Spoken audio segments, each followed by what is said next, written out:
2001242. The defendant's presence has previously been waived. Go ahead. Attorney Kay, on behalf of the state, for the record, the victim and next of kin are appearing virtually. Gerald Bradley, Danae Suki, Jeremy Caulfield representing the defendant. She has waived her appearance as noted by the court. All right. Thank you. Have a seat. All right. I think the defense wants to make a record on camera coverage. But before we do that, I will instruct the person operating the camera not to zoom in on any documents or the defense table or, for example, Mr. Caulfield's folder that he has in his lap. I don't want any work product to be inadvertently captured by any camera. Thank you. Yes, Judge. Go ahead. Is it okay if I stay here, or would you like me to approach the podium? No, you can stay there. Just as a basis, I think, maybe to tailor your argument, the court Fox 10 News has made a camera request, as far as I can tell, to every hearing that's happened in this case. And at this point, I consider it an ongoing request for the rest of the proceedings. Obviously, that can change down the line. For example, jury selection, that may not be allowed. So I'm considering it's an ongoing standing request that I'm granting over the defense objection. I did get the objection Mr. Caulfield filed yesterday. I've reviewed that, but go ahead and whatever record you want to make. Well, Judge, before I do that, a few housekeeping rules that will inform my argument. Okay. Are you offering me an argument because that's in compliance with your interpretation of Rule 22, or is it more of a courtesy for me to make a record? It's for whatever record you want to make. Okay, so it doesn't have to do with the argument that Rule 122 required it? Correct. Well, no, 122 requires it, but at this point I'm considering not each request for each hearing to be a separate request. I'm considering it that going forward for every hearing, it's a standing order that the media is allowed into the hearings. Okay, Judge, and I'll get to that, but just for this particular moment, correct me if I'm wrong, it sounds like you're giving me the courtesy to make a record, but you don't feel like that's required under Rule 122 in this situation. Is that accurate? Create whatever record you want. Okay, that doesn't really answer the question, though. Go ahead. So you're not going to answer the question about whether... I think I've answered the question. Okay. Judge, can you let me know the date and time the camera request was made? It's referenced in your minute entry, but we don't get an actual date and time. You said you... I don't have it in front of me, but as I recall, I think it came in, maybe my JA can help me out, but I think it's Tuesday sometime. It came in through our media request person, who's Mr. Finari, who's seated in the back of the courtroom right now, actually. Do you have that information, Mr. Finari? Judge, it was Tuesday at around 2:25 or so that we received it. All right. Thank you for that. And Judge, another thing that's going to inform my argument and create a complete record is, as we've discussed through briefings, what happened at the last time was the court's team, Microsoft Teams footage was broadcast against the spirit and intent of your directives and order regarding the 8 a.m. hearing.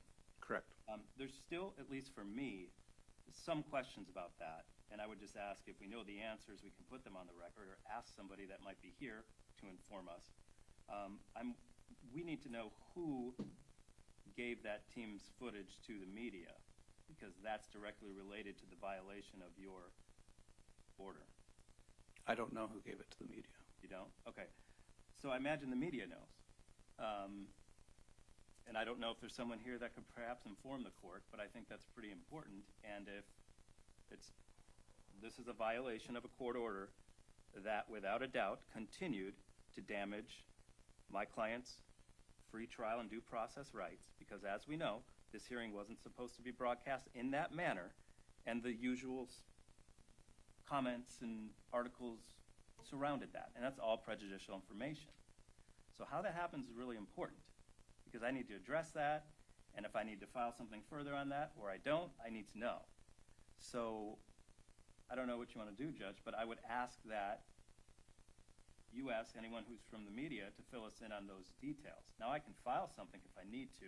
It might just be quicker to do it this way.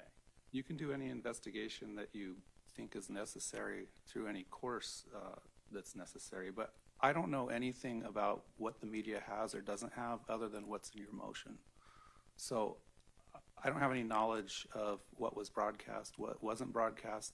All I know is what you made me aware of in your pleadings, which apparently we suspect one of the next of kin or named victims recorded or screen recorded the team's meeting. What happened after that, I have no idea. Well, Judge, it's troubling to me that this is a violation of your court order, and it doesn't appear the court wants to explore that any further and is fine with the ambiguity of that violation of the court order. I'm not, because it violates my client's constitutional rights, and I think... How does it violate your client's constitutional rights? There was the 8 a.m. recording against your wishes, as you put in your own minute entry. I don't know that it amounts to a violation of constitutional rights as opposed to a violation of my order about not recording that particular hearing. Well, the violation of the order directly leads to the violation of the constitutional rights. I don't know how there's not any argument that What constitutional right was violated? Judge, the jury is further tainted by all the information that came out in these articles, in this posting of this video that wasn't supposed to be posted. And I don't think that's, I don't understand how that part's up for debate. Well, your argument is the jury pool has been tainted, not the jury has been tainted. The remedy for that is doing a robust voir dire examination of all the jurors that come in, and that may take some time because of the media coverage that's happening here. We can't assume every person in Maricopa County has been exposed to the Lori Vallow case. Well, Judge, that's a straw man. I never assumed or said that. You just said the jury's been tainted. The jury pool... No, you said jury. That I misspoke, and I'm sorry. The jury pool has been further tainted. Everybody in Maricopa County? No, I'm not saying that. But surely, I think we can agree, people, probably a large amount of people, as we can tell by the, I'll rest on my sealed filing, but views, likes, things like that, have seen this. And they're part of the jury pool. And that's why we have the voir dire process. Well, Judge, I think my concern is that's sort of the out for constitutional violations, any concern about the defendant's fair trial rights, is that, well, it can just all be taken care of in jury selection. Well, I guess, let me ask you this. What remedy would you have me do? I can't tell the media how to report the case. I can't tell people how anything of that matter. So what remedy are you seeking? Well, Judge, I don't have all the information, so that's why I was kind of asking that question, because it's hard for me to ask for a remedy if I don't know who's fully responsible for this. So I don't know that. So I guess I'm going to have to do my best to figure it out on my own. But there's so many remedies, and that's why we're here every court hearing, that the court can take to at least mitigate the damage that we know is going to happen every hearing. And nothing ever happens. Suggested not recording the hearing or portions of the hearing. You know, Judge, there's things like allowing the defendant, if she wanted to dress in street clothes, which we know she's being forced to come in jail attire if she does want to appear here, which I understand. But since you asked for an example of things the court can do, and that's without banning the press or reporting on the case, I've never said I expect you to tell the press how to report the case. Would never do that. So those are a couple of examples, but there's many more. Rule 122 lists plenty of those examples. Okay.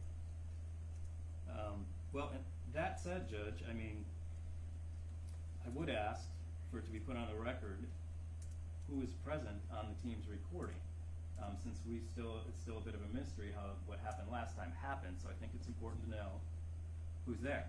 And the court may say, well, the names are listed there, which I can't see right now, but we've all seen videos of people who whether it be by accident, well, usually it is by accident, but their name does not necessarily reflect who they are.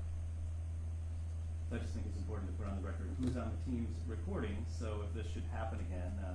I can tell you what names appear right now. Is that what you want? Absolutely. My name appears, my JA's name appears, my clerk's name appears, my courtroom assistant's name appears, someone named Brandon Boudreaux appears, someone named Kay Woodcock appears, and someone named Susan Vallow appears. That is the extent of the people that are logged in right now. Thank you for that. Are you comfortable, Judge, just letting everybody know they're not allowed to record the team's recording and give it to the media? Well, that was only limited to the recording that we were having a hearing on whether or not media and cameras would be allowed in the courtroom. I didn't make that going forward. I mean, I can make that if you like. I don't know that is that what you were asking? Well, yes, Judge, considering what happened last time, I'm most definitely asking for that. Well, that was a hearing that was closed to the media and shouldn't have been recorded. That's exactly my point. But this is not the same type of hearing. But if you want me to, I'll tell those people that are online they shall not be video recording or somehow recording the team's feed. Does that satisfy you? It does, Judge. But you do bring up a good point, and that is this hearing is then a distinction from the 8 a.m. one from last time. Is that fair? I agree. Judge, I do want to make clear, we do not have a standing objection to media camera requests. We never have. We have never said that we do. Now, I understand your minute entry said you view that, so I'm not sure you're saying that's what we Okay, said. if you don't, you don't. That's fine. Well, I want to make it clear on the record because there's a minute entry that seems to imply maybe we have, and we didn't. And what I did was I wanted to make sure that I didn't say something that could have been misinterpreted to make You that didn't. position. That was my assumption. Okay. Because since you've been on the case, you've objected to every media being present. So my fault for assuming that you would continue to object. That, Judge, that's another straw man. That is not my point. You're correct in assuming I will object. You're incorrect in assuming that it would be the type of objection where I just do absolutely nothing, you put it in your minute entry, and I show up and we just move along. No, Every time I've that's- objected, That's not what I said. I'm assuming you have an objection. I understand the reasons for your objection could change. More evidence could come forward that you believe is tainting the jury pool could come forward, and you may want to supplement your objection. That's all I was trying to say. okay, Judge, that is not how it read to me in the minute entry. So I just do want to make clear, every media camera request, we want to be notified, and if we do object, there's going to be a filing, because like you said, and we know in this case, after each hearing, there is new information to consider. Now, you don't have to consider it, but it's my job to at least present it to you and hope you will. And this is a perfect example. What happened with the team's coverage in the last hearing. That's absolutely new and vital information for at least the court to consider. There was a violation of the court's intentions, and a video that wasn't supposed to be posted damaged my client's rights. So I need to be able to file something in detail about that. I'm not preventing you from filing anything. I'm just letting you know because my interpretation of the minute entry was well, maybe I'm wrong, but that was sort of the hope that we would just. No, it wasn't the hope. The understanding was I felt that you would continue to object, and I understand why you would continue to object. You can supplement your objection as you see fit as we go forward. I understand that, Judge. There's another problem, though, with minute entry, and we weren't given an opportunity to object under Rule 122. And the court based their ruling on a minute entry on an unrelated motion that the court filed on September 3rd. I assume you know the motion I'm talking about. The minute entry that sets forth the strong presumption of having the public have access to hearings, yes. That was in response to a motion I filed that made very clear it was not about Rule 122 and was about the FTR. I understand what it was about. It was about the FTR. Okay, well, my problem then, Judge, is if you understood what it was about, it couldn't be the basis for ruling against an objection that never even happened. You want me to copy and paste the ruling from Wednesday into the ruling to Thursday, I can do that instead of referencing it. Judge, you didn't even let us have a chance to have you consider anything in this particular hearing. Now you can, and it sounds like you will, but that's prejudging the case. You're not letting. That's because I'm considering at this point, as I said when we started this hearing, that the media request is an ongoing, I've granted it as an ongoing. They don't even need to request it going forward. So Fox 10 News. So no matter what we file, it's not going to matter. It's how it sounds. I didn't say that. I said you can file and supplement your objection depending on what you object to and what more information comes out. That ruling could change in the future. But at this point, it's a standing ruling that Fox 10 News can have a camera in the proceedings going forward until it changes. And Judge, you're not at all wanting to explore if Fox 10 had something to do with the violation of your intentions and the spirit of your directives at the last hearing. And you don't want to address that with them at all. No.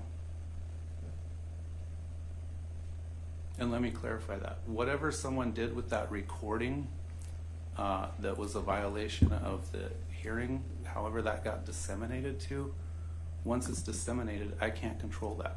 I can't control who rebroadcasts that, of what media, what whoever. Judge, you have a lot of control. You can't control whoever the person was who did that. But the media, who is here every time, and is a non-party in this case, you absolutely have some control. You can, I see you shake your head. I don't think I do. I think you do. It's called prior restraint. It's called First Amendment rights. Almost everything in the September 3rd minute entry that supports what you just said also has an exception in it. Rule 9.3b does. Rule 122 is an exception. You absolutely have the power to restrict if you see fit, and if you see. I could restrict the initial recording, or whether or not there's recording in the courtroom. What happens with those recordings after people take them or they've gone out, I absolutely have no power over. But here's the problem. The media was aware of your court order. They were sitting here in the courtroom. So I'm not saying anything about if one of the alleged victims did that. I'm not talking about that. But the media, they're in a different situation. They're to be aware of your court directives. They're to follow your court orders. And if there's any question about what they're doing could be in violation of that, I would hope they would take a pause and talk to legal counsel. Maybe that happened here, but it would have to have been really, really quick. The thing gets posted right away, and as you said, it's a violation of what you had wanted.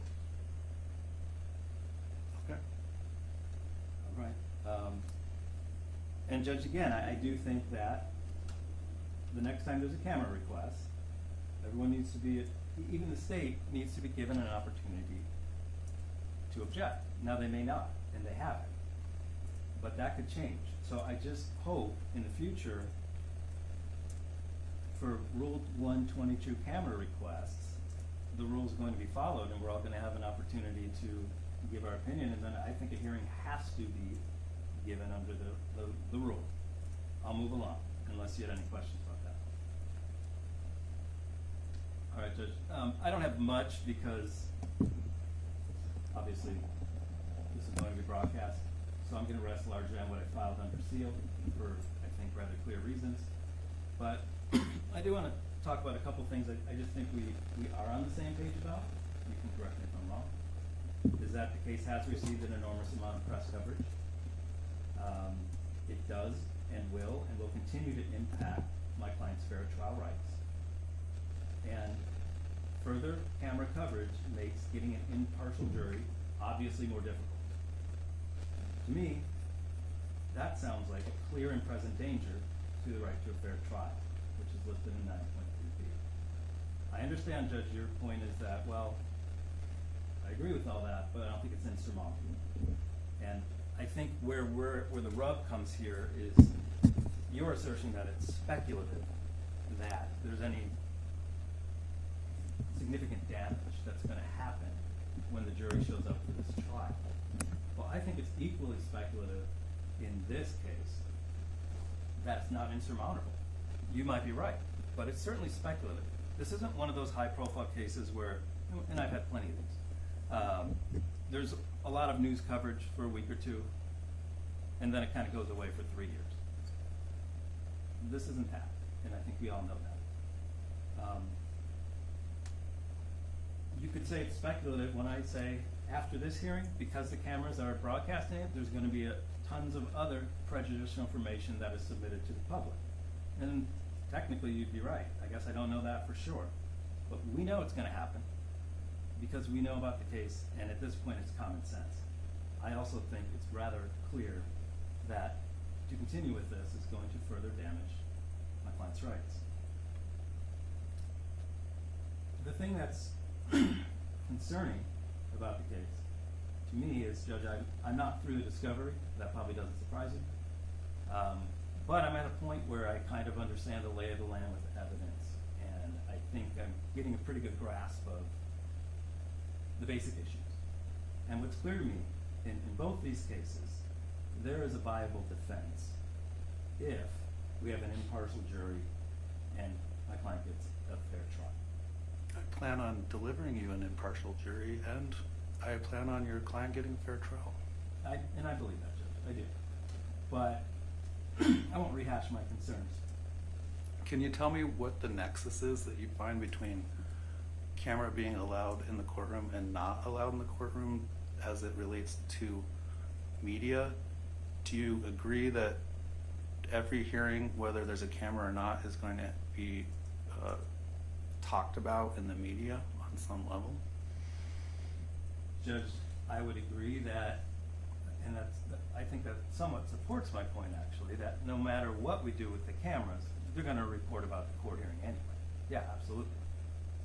So why do we need the cameras? Especially for a hearing like this, which, other than this argument, would be really short and pretty inconsequential. So I don't think that cuts totally one way. And the point is, because of the visual aspect of the camera coverage, and you've seen it in the comments, the ones I've cited to you, and maybe you've clicked on it yourself and you've seen plenty of others. I haven't clicked on it, and I haven't sought out anything in the media about this case. And the only thing I really know in this case really is what you've put in your pleadings. And that's I mean, fine. I will admit I don't watch news. I look at articles about news on my phone. This case has never come up on my news feed. It's come up on mine. Well, probably because you're searching for it on your phone. True, but when I made that point, it was prior to being assigned this case. Okay. Um, I have heard generally about the case in Idaho, the conviction, the allegations, super generally. I don't know what the specific evidence was in those cases. Just, I would encourage you, I can make you do anything, but when I do give you the citations with the links, I'm usually giving you a couple of examples. I'm taking you at your word of whatever you say the link says. I'll take it to be true. Okay. Would it be helpful if I added more examples, or I just want to make sure the point is we're agreed on that issue? We're agreed on which issue? That This is receiving a lot of media attention and a lot of it's negative? I would say Apparently pretty much so. all of it. But I don't know. Okay, well, that's I mean, I think it would be fair to say it's your job to probably highlight a lot more of the negative stuff. I don't know if there is positive stuff or not. I don't know. All right. Let me know if you find anything, but I'm not gonna go look. okay. I will, I'll continue to do what I'm doing. Sorry, Judge, lost my train of thought here. So I'll largely rest on the motion. One thing I had to ask, which you've already addressed, is to have the cameras not come near our table because of our work product here and things like that, and hopefully that's been complied with.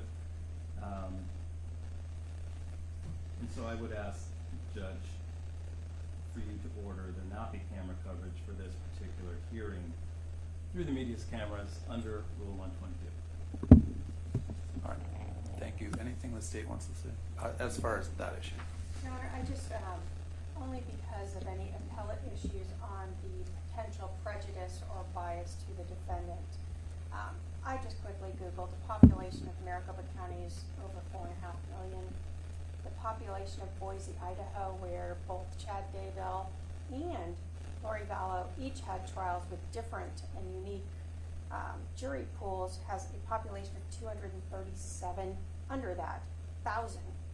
So with 237,000 people in the state that occurred, they were able to get two juries that were unbiased and able to hear those cases with all of the court coverage and with that having occurred in that state as well. And by that I mean the children's homicides were in that state as well as the wife of Chad Daybell. So obviously there will be jurors or potential jurors in the panel who will have heard of this, and that's why we have voir dire, because in any case there are always going to be potential jurors who have heard about the case through the media. And so that is why we have voir dire, and that is why we will be able to strike those individuals who have heard about the case or who are biased by anything they may have heard or read about the case or have preconceived ideas about the case. And so when we talk about prejudice to the defendant, I absolutely think right now we are very much putting the cart before the apple. It's too soon to say that there's any prejudice because we aren't even there. We don't have a panel here. If we had a panel here and every single one of them said that somehow, then we'd get another group of them. So I guess I just want to make sure it's very clear that I can understand that we want to be very careful when we do get to the point of jury selection. And I think everyone agrees that we want a fair and impartial jury. But to base that upon media that's out there at this point and already start arguing that the jury that will be hearing this case is prejudiced without having picked that jury and struck those who are prejudiced seems a little forward before that's even happened. And I guess I'm not sure how we can make that argument at this point. That's something, as I think this court said, that should be argued and dealt with when we're picking the jury and not months and months before that. I will say that I would not be surprised to see a significant number of people in our potential jury when we bring them up that have a negative view or have been exposed to this case, and it will likely take much longer to pick this jury than a typical similar case. So I recognize that challenge, and if we have to bring in 500 people or 1,000 people and it takes weeks and weeks and weeks, that's what we'll do. But we will strike those people that we need to strike. Judge, if I could just have 30 seconds to wrap this up. Go ahead. Thank you. Just to be clear, Judge, the argument here is by allowing this continued coverage unfettered, it's further tainting the jury pool. I think sometimes it's characterized that I'm making a different argument. I understand this is a big county. But that said, Judge, as you just noted, there's going to be, good prediction, there's going to be significant issues with this jury selection. And I just think that the court and the state, I may be misreading, but should not be as supportive of the media coverage, and there should at least be some attempt to mitigate the damage. What will happen with that attempt? It will have a positive effect. How much? We don't know, but to kind of do nothing, the snowball just keeps rolling and rolling, and by the time we get to trial, it's going to be bigger than it already is. Put it away. Well, I don't support the media coverage. And if I thought I had a legal basis to exclude the cameras, an adequate legal basis to exclude the cameras, I would. Frankly, I personally don't like the cameras in here, right? But based on the case law, absent really extraordinary circumstances, I think I have to have them in here. And I know you'll argue these are extraordinary circumstances. But I think I've ruled in accordance with the law. Can we move on to why, the other reason we're here, the complex case management conference? I have received the complex case, joint case management report. Mr. Bradley, it seems to indicate you think you're, at this point anyway, on track for a trial date. I certainly wouldn't say I'm not. I've got still quite a bit to do, but I've been making great progress, and it seems possible, yes. That's my goal, for sure. I have no reason to want to prolong this particular trial. Any discovery issues you need assistance with or you need to bring to my attention? Not really, Judge. There was a legal issue that was pretty important, and I did ask the state about it, and they did provide an answer. So I appreciate that. But no, not at this time. A part of the problem is, Your Honor, you know, there's over 100,000 pages here. There are times when I find something deep into it that, like, for example, I'd asked for the immunity agreements for various people, and just the other day I saw it. It wasn't signed, and it wasn't everyone's, but it wasn't something I realized I was there until I'm tens of thousands of pages into it. So just putting that out there. Okay. Just for the record, Your Honor, those are immunity agreements given by Idaho, not by the state of Arizona. All right.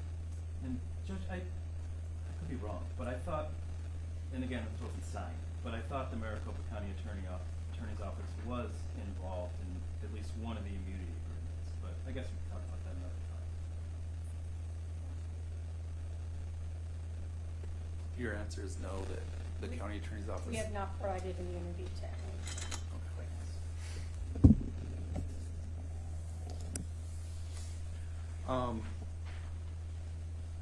All right, so another complex case management conference in about 60 days would put us in early November with a trial date in February. So I would assume at that time you'd probably have more idea how viable that trial date is. I would definitely agree with that. I was thinking maybe 45 days, but That's fine. I can work with 60. 45, 60, whatever you want. 45 would be good. All right.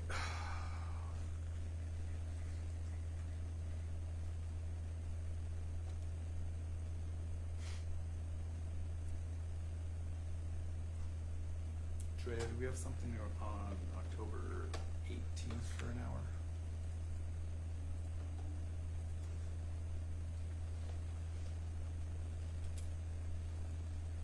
It's blocked for training.